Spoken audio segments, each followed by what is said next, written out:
Hello all sentient beings and welcome to Transmissions Alt Mode, where we talk about all news, comics, and media related to the... On this episode of Transmissions Alt Mode, we review Transformers 23. Today is Friday, October 23rd, 2020, and this is episode 204 of Transmissions Alt Mode. Welcome to Transmissions Alt Mode, the podcast that knows you have been deceived. I'm your host, Charles, aka Big C, and I'm joined by the excellent Transmissions team. Jeremy, aka Yakko. Hey, how's it going? The amazing and awesome producer and editor, Mike. I can't be deceived. I've been wearing my glasses. And Daryl, the Cybertronian Beast. Hello. Let's talk Transformers. All right, as always, we start off the show by thanking our Donatreons, those lovely people who give us money on Patreon and PayPal, and your support helps keep the show going. If you'd like to become a Donatreon, just go to transmissionspodcast.com/support, and you can find links on Patreon and PayPal to help support us. You can also buy merchandise from our TeePublic store at transmissionspodcast.com/shop and check out our friend K-Girl store at teepublic.com/user/superstar-K. If you buy any merchandise from TeePublic through our link, that helps us out, and especially our own t-shirt designs and other masks and other merchandise you can all pick up at TeePublic. Just a reminder, we've got the October Toy Hacks gift code giveaway that is coming up very soon at the end of the month. You have until Sunday, October 25th to get your entries in. If you are already a Donatreon, don't need to worry. You are automatically entered. But if you are not a Donatreon, send an email to contest@transmissionspodcast.com and send us a picture of the Transformers toy you would like to get stickers with your Toy Hacks gift code, and you will be entered into our drawing. This month is special because you've got double the prize. So one of our previous winners of the Toy Hacks gift code wanted to donate their prize to a future winner. So their $10 is adding to the $10 that Toy Hacks is already giving us for this month. So you've got a $20 gift code coming your way from going to one lucky winner this month. So it's a good idea to get your entries in. Or just become a Donatreon. That's the easy way. And before we get into our comics talk, want to remind you that Empire of Rust, the live play Transformers RPG, is having episode 35 this Monday. A trio of triple changers. So this is going to be out this Monday, October 26th, in just a couple of days. Mike, I'm assuming there's going to be triple changers in this episode. Yeah, no kidding, right? Maybe a trio of them. Yes, this is going to be the first episode of Chapter 4. And we talk about the level up for our guys. We get started on a new chapter to the story, and just overall, it's very kind of very cinematic. I like it. I like it a lot. Cool. Looking forward to it. So everyone check out Empire of Rust at transmissionspodcast.com/rust. Of course, if you already subscribed to the main Transmissions feed, you will get all the Empire of Rust episodes delivered to you automatically. So you should definitely do that. All right, let's get into the show. We don't have any comics news this week, so I think we're going to jump right into our review. All right, we are reviewing Transformers number 23. This is the Rise of the Decepticons arc, and the issue title is We Have Deceived You. Written by Brian Ruckley, art by Anna Malkova, colors by Joanna LaFuente, letters by J. Kim Wood, editor is David Marriott and Tom Waltz, and assistant editor is Riley Farmer. We have 3 covers. Cover 1 has Megatron posing in front of the Senate. This is by Joanna LaFuente. Cover B has Megatron and his spies casting an imposing shadow, forms of the Decepticon logo. This is by Aline Baumgartner. And retailer incentive has Megatron and Stryka against Brawn and Ironhide in a kind of an animated style. And this is by Corey Lewis. So, Mike, let's start with you. Which one of the three do you like? I think I'm going to go with Joana Lafuente's cover first, because that is, I think, the best composed, nice lighting to it, a very kind of imposing, iconic kind of look to it. And the whole thing with Megatron with the Decepticon symbol posed right in front of the big Autobot symbol. Very, very nice. I like the artwork on the other ones too, but I think that that's going to be my pick. Yeah. Well, I really wish that the text of the logo wouldn't cover up the Autobot logo there. Oh, I know, right? Yeah. All right. Daryl, how about you? I think I'm probably going to be agreeing with Mike this week. That cover A is probably the best rendered out of all of them. I do like to see new artists every now and then get a shot on covers, and it's nice to see these new artists put their work out here. I just think that Joanna's is probably the best out of the three here. Cool. Charles, how about you? I really like the cover by Aline Hertzplatter Baumgartner. So I think she's they're a well-known fan artist and getting some professional work now. And I like the shadow, Decepticon symbol shadow, and then all the cassette minions flanking Megatron. I think that's a cool image.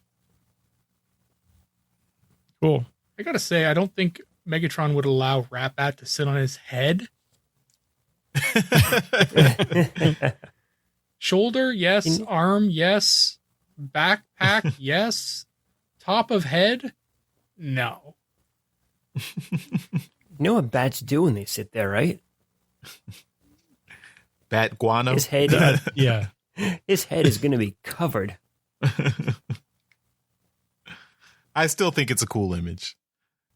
Yeah. If that was Soundwave, Well, I could totally agree with that. Although this goes in with the story. But I think I will agree with Daryl and Mike. The cover A would be the one, although I really liked all the covers. But cover A is the one that I think, like Mike said, it's kind of the most well composed, and I don't know, it applies most directly to the story. All right, into the summary here.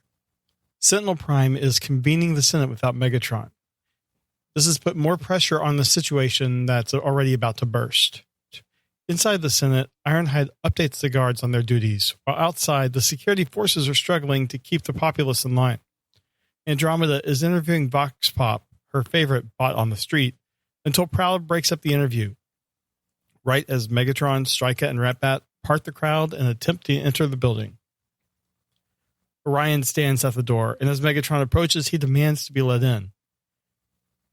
Megatron's still an elected senator, and he has that right, but Orion tries to get Megatron to de-escalate the situation. Megatron disagrees with Orion. Chaos is necessary if no other change works. Orion gives a last warning to his old friend. If he keeps on this path, his message will be the same as what he accuses Sentinel of. Megatron shrugs this off and heads aside, saying that Orion should have stayed an archivist. Orion heads aside with Groove and Flare Up to keep an eye on the situation. Once the Senate convenes and Sentinel Prime starts into a speech against the Ascenticons, Megatron bursts through the chambers. He demands to be able to address these charges. Prison cell inside security operations, Bumblebee is trying to ignore Starscream. The head of intelligence knows that something is going to happen today, and he wants to see if Bumblebee is willing to be his ally in what is to happen. Bumblebee stays silent. Outside the Senate building, Cyclone asks Prowl if he's seen Chromia. Prowl has more important things to deal with at the moment, and he tells Cyclonus to leave. Cyclonus and the ghosts that are following him do, but it seems like the ghosts think that his fight might be here. Orion, Flare Up, and Groove arrive in the Senate chambers just after Megatron and see him begin to speak. However, he's not addressing the charges. He's levying his own against the Autobots and Sentinel Prime. He's blaming them for the civil uprisings, the loss of the moon, and the increased rationing of Energon. Sentinel might have called the Decepticons as a slur, but Megatron says it's fitting. The Decepticons have deceived the planet. They've hidden their desire for change and said they work inside the system, but in reality, they've done what the Autobots have been unable to do. The Rise have surrendered to the Decepticons, something that the Senate was unable to do, and if they couldn't do that, what else are they unable to do? Then he announces that today is the end of the Senate, as this attack begins. Outside, Runabout, Runamuck, Clinch, and Apeface take out Pipes and Chainclaw and enter the Senate chambers through a side door. While Acid Storm uses his powers and rains down acid to weaken the roof, then he, Ion Storm, and Nova Storm burst through. Strika tackles Sentinel Prime, and Ion Storm uses his special ability of EMP Blast to incapacitate the Senators. Clinch then ejects cassette troops to take out the remaining guards. In one quick attack, the Senate is taken, just as Megatron promised. He orders Strika to go outside and tell Cybertron. Outside, Strika activates some projectors that display the Decepticon insignia and announces that the planet's crisis is over. Megatron has taken the Senate, and the Decepticons are here to open the way. That is the issue, and I felt like it was a nice conclusion, or I guess conclusion to this first kind of bit, and then leading into the next.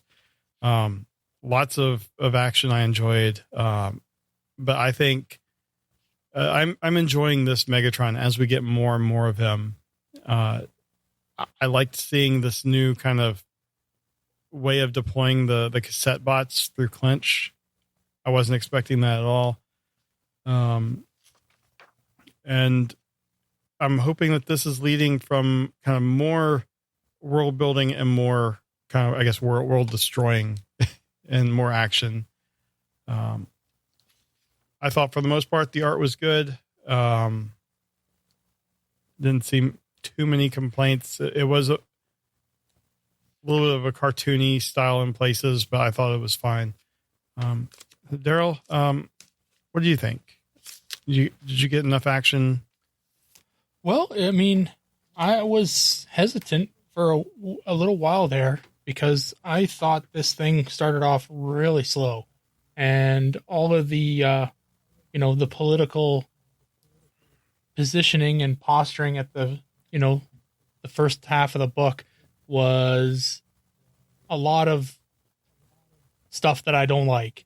And once everything all went to hell, I was really into it. Then, can't remember his name, the truck trailer guy with the cassette trailer. Yeah. That was Clinch. Yeah. That was awesome. I thought that was an amazing, way to launch cassette bots, a lot of them all at once. That was, I really enjoyed that panel. So yeah, I thought that was fantastic. The fight was great. Everyone's just kind of getting taken out, and these security guards. I mean, they're not Autobots. They're just kind of, security forces. They're not prepared, and you can definitely tell by the way it's drawn and written that these guys really have no clue what the hell's going on. They're basically there to be bouncers and to just kind of push back an overzealous crowd. They're not there to take out or challenge any kind of, organized militia. So, when this all goes sideways, they are in real trouble. So yeah, I like the way that it kind of, went to hell. Yeah, I'm all for this thing kind of getting ramped up, a notch, maybe two, which, with issue, what is this, issue 24? 20. Is that next? Or This is 23. 23. So issue 24. Yeah. Next one. I'm looking forward to it being a lot more actiony. That's what I want. Cool. Mike, what were your thoughts on this? I really, unlike Daryl, I really do like the political kind of machinations of stuff, and I do like seeing kind of like the world building of this.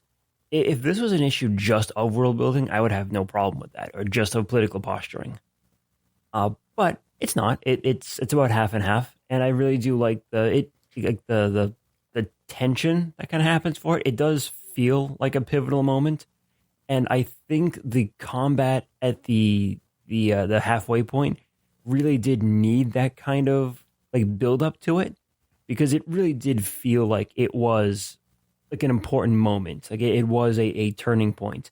And if they just did that at the beginning of the issue or near the end of the issue, I think it would have lost its impact. But with that build up, I think it actually worked out pretty well. I love that. Artwork, yeah, it's not bad. I mean, the actual characters are decent. I think the backgrounds are very simplistic and flat at times. So, but that's also coming from someone who has never made a comic book before. So, you know. Yeah. So, but overall, though, I think it's a very good story. I think is that, again, that very good kind of turning point that it feels very epic and very important. I like that. It works for me. Cool. And Charles, what were your thoughts? Yeah, I agree. I really enjoyed this issue, and I like the way the tension built from the beginning and then exploded in the middle. I think this is it took us 23 issues, but I think I like the way the story built up here. I mean, this particular arc, the Rise of the Decepticons arc, the last 5 issues or so, I think have been really good, have been a really a turning point, ramping up, and I hope it continues.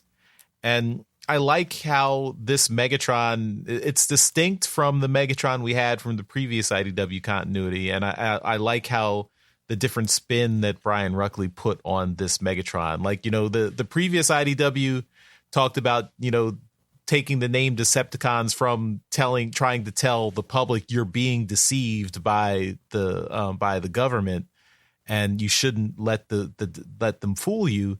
But here they turn it around. It's like, no, we're Decepticons because we deceived you into thinking that we will be complacent, and no, we're not complacent. We're ready for a revolution. Of course, it has a double meaning because he didn't mention that he's deceived them because he's actually been controlling both the Decepticons and the Rise the whole time, and he engineered all the disastrous events that he blames the Autobots for. That's another level of deception. He didn't mention that part, but as the readers, we all see that. So I like how we have that double meaning there. Yeah, I mean, I thought the artwork was really good. I think all the characters are really nicely well drawn and colored. They all pop. I think Joanna LaFuente's coloring really does a service to all the characters. I think Anna Malkova's style rendering all these characters is really nice. She gets expressiveness and action poses and everything done really well. I like the 2-page. I mean, it wasn't like a spread for the whole comic, but it was like it's spread over 2 pages, several panels, where you have, especially with Orion Pax seeing the acid dropping on him, and then the Rainmakers coming in and blowing everyone away. I mean, I don't think they killed anyone, but that was one thing it was interesting. Like you tend to think of the Decepticons as pretty ruthless and violent, but here it looks like they've been pretty restrained. Like they don't go in and kill much of anybody in this book. Like it's all kind of a bloodless revolution. At least they're trying to make it seem that way. So I thought that was interesting. Megatron showing some uncharacteristic restraint here. And Orion Pax warning him that as he ratchets up the violence, he can't get away from that. The one thing I am missing here, and I'm waiting for it to happen, is for Optimus Prime to stop being so I keep calling him that. He's Orion Pax. He's not Optimus Prime yet. Yeah. But I want him to do something. He's so reactive. He just he's like. he doesn't have his own, like, he doesn't have a plan he puts in place. He doesn't really have any strategy to counter what Megatron and the Decepticons are doing. It's just he waits for events to happen and then reacts to them. And of course he reacts kind of poorly because he's always a step behind. So I hope, like, after we've got to the point now, we're at the point of no return where the Decepticons are declaring themselves, and now the Autobot Decepticon war is going to kick off pretty soon. I hope we get an active Optimus Prime that actually tries to form a strategy to counter what Megatron is doing and fight back and, you know, be a little bit more heroic. I hope that maybe it's actually named Optimus Prime. Yeah, that would be nice too. So I can stop correcting myself every time. So a question: what did Ion Storm actually do? Because you saw him kind of like blow up. You saw like all the senators and like everyone in the gallery kind of being blasted back, and then it doesn't show anything else aside from like the one shot. It looks like they're all dead and their bodies are just kind of strewn across the gallery. I think he has a talent that does this blast that disables, like, does like an ion pulse or something. Yeah, I think he was just flying around the room doing that. I think he just overloaded them, like knocked them offline. I think basically I think the point is that Megatron's taken the whole Senate hostage, that because he's after he kicked all the guards out there, he sealed them inside. So I think he's trying to take over the government by basically holding all the senators hostage. That's my guess, because Optimus or Orion is still in there with them. So I guess, you know, Orion and all the other senators are trapped in there. So, and unfortunately, it seems to be go ahead. A little bit of an untenable situation for Megatron, though. I mean, sure, he's got the. It seems like. I mean, granted, there was apparently a lot of planning that like went into this, but with the forces he's had, he's just captured the Senate building and all the senators. Does he intend on holding it? Like, I'm not quite certain what his end game is for this particular action. I mean, yeah, I would just be speculating, but my guess is that he believes that he's made the situation, like the popular situation, so much that if the people don't have confidence in the Senate, he can make his case that he's going directly to the people. Like he's overthrowing the Senate and saying, okay, now we're going to show you how we can actually lead you to a better future. And if the populace is willing to accept that, he can basically steamroll over the Senate and dissolve them, basically. You know. Yeah, and he's already in control of the PR war. Yeah. Yeah, true. Sure. All right. Although one thing I will say, since it looks like this is the end of the Rise of the Decepticons arc, so I think the next issue is going to be another one-off. It looks like we're going to check in on Wheeljack and all the people trapped on the moon that's spiraling off into space. So I think, unfortunately, we're going to get a break issue next issue. So Daryl, they're not going to continue this until issue 25. So well, that's seems unfortunate. to be how things go. But yeah, I think 25 is actually the issue that's something big is supposed to happen there. But hopefully it comes pretty quickly. Only took 2 years.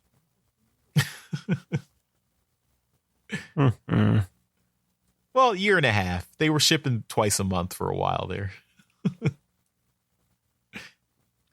It's a good build up there, Daryl. Get your political thriller on. Come on. It's too much. A long game. Too much going on in the real world for political books right now.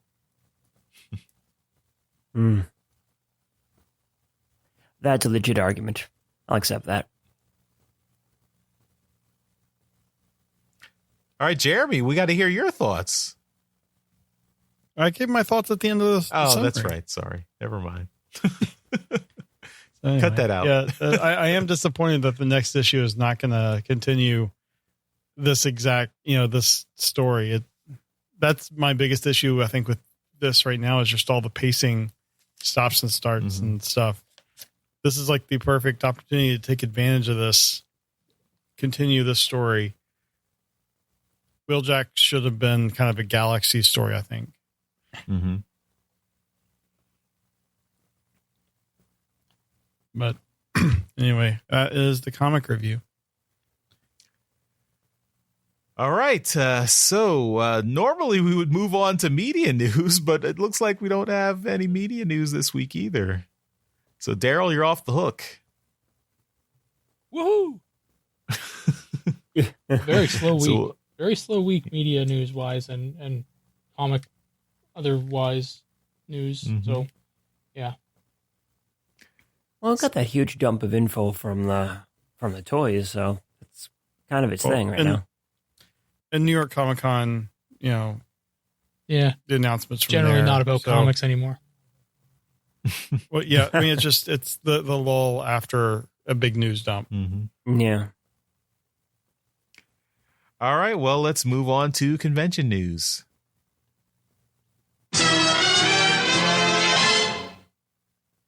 Well, we got some news here. TFcon Online is this weekend, Saturday, October 24th, tomorrow at 12 noon Eastern. We have an interview with Simon Furman that is a part of TFcon Online. So be sure to check that out. We'll have a link in the show note. If you're listening to this early, you can set a reminder on YouTube and it'll let you know when it starts. Although being on YouTube, you can watch it whenever. And we also have some news about commissions. Casey Collar is doing some commissions with TFcon Online.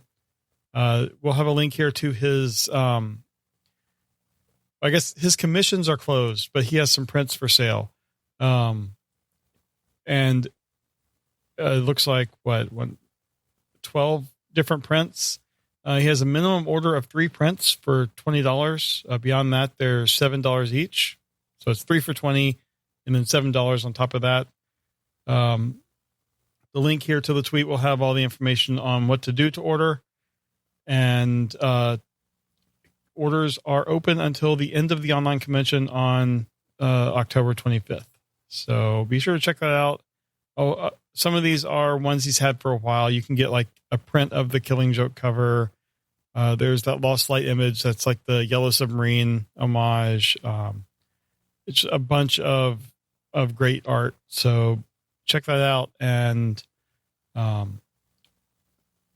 then also check out our interview with Simon Furman and just hear Charles squeal like a little schoolboy. Schoolgirl. Well, school person. So anyway, school child. Squeal like a little kid. It was a fun interview. That I will agree to.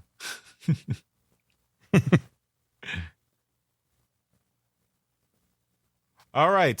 So let's finish up the show with a little bit of feedback.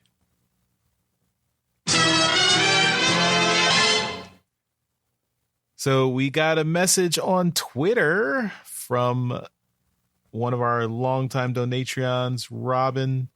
Goes by Robinus Prime. Robinus Prime. One of Mike's favorite people because he is a big Empire of Rust fan.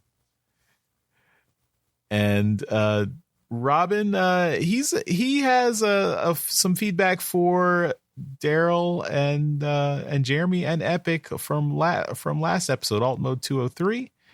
And he mentions you guys were discussing covers of photos of toys. And he says, for my 2 cents, I agree. A little more effort is required, but as a concept, I actually am really into them. And he's also into covers that look like toy packaging as well. So he has 3 examples. He shows the Death of Optimus Prime cover. That is a photo of the G1 Optimus Prime figure. But then he has 2 other covers, which are illustrations that mimic toy packaging. And Daryl, you had some issue with the examples he put up here.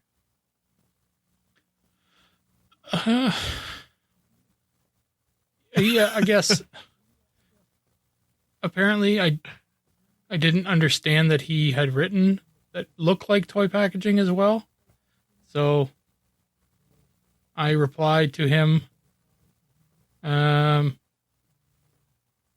the toy packaging ones are variants and they're actually drawings. So I mean, I don't know when did I reply to this?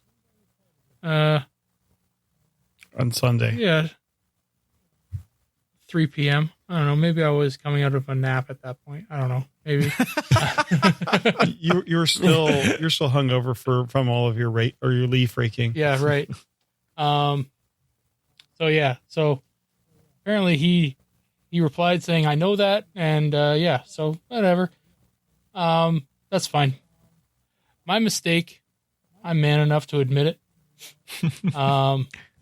So being Canadian is just your natural posture to apologize. There you go.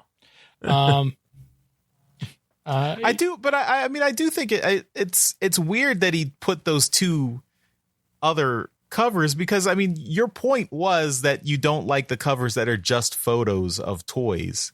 And then he put the other covers, which are artists' renditions of toy packaging, which is because Charles, you're making the same mistake. No, he says he likes. Yes. No. He's also liking those. He's into those. No, covers. I see that. I understand that. But he put more examples of that than the thing that we were at, or that you guys were actually talking about.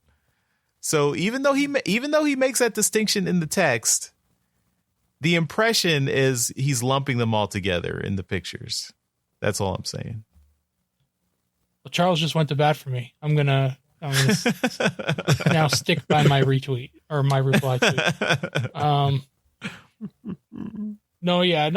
get it. I mean, like I said in the show, I actually like the toy cover. It's not a lot of work, but it's fun every now and then. If they did it all the time, then it would be a big pain in the ass. But whatever, it's fun every now and then.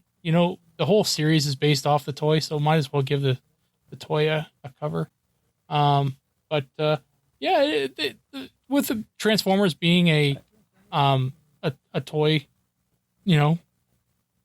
they toys will actually make appearances on the covers every now and then. So I remember it was what was it, that Megatron, the non-transforming Megatron was one of the ones in the last ongoing before the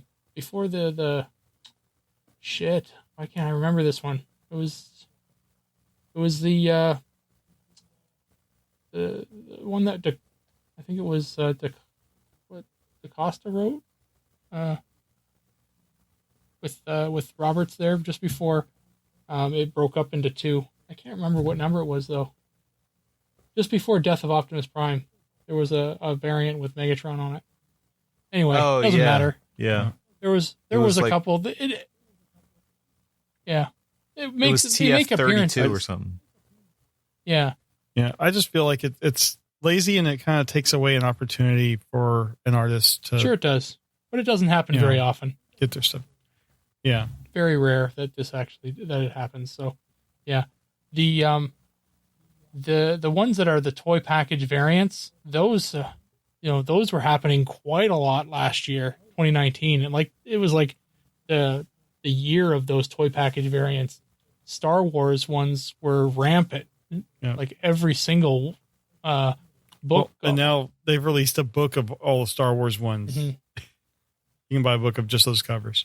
Yeah. So, yeah, they went pretty rampant. So, yeah, I mean, to each his own, right? That's what the variants are for. So, if you like it, buy it. If you don't, doesn't matter.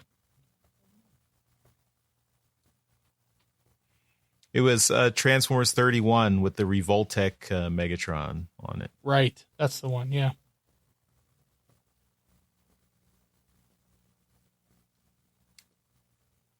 All right. Well, that's all the feedback we have. So that takes us to the end of this episode. We got to give our Masterpiece Donatreon shout-outs, and that is for our good friend and Donatreon, John 4X Levengood, our only Masterpiece Donatreon. Thank you, John, for continuing to support us. And as we wrap it up, Mike, anything else you want to shout out or plug before we get out of here? Well, of course, listen to Empire of Rust at transmissionspodcast.com/rust or in any of the podcast feeds. So definitely take a look at that. Put a lot of work into it. It is a great story, and it's only getting better. And if you'd like to take a look at some of the photography I've been getting into, go to Twitter or go to Instagram and look up at Minervion. That's MINERVION.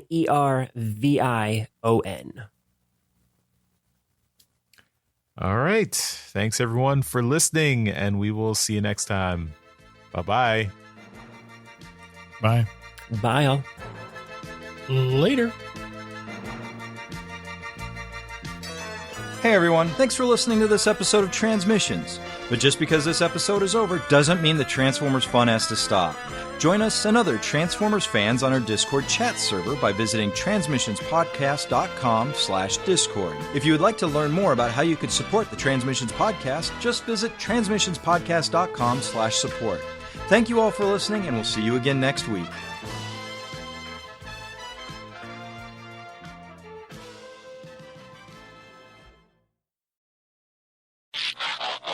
I think we're going to jump right into our review.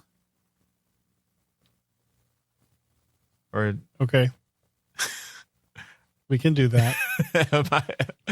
You're the I think I boss, made Ball. a mistake. I closed my notes, so one second. I thought I had more time. I'm sorry. I had a brain fart. No, my fault. I meant to open it before the show.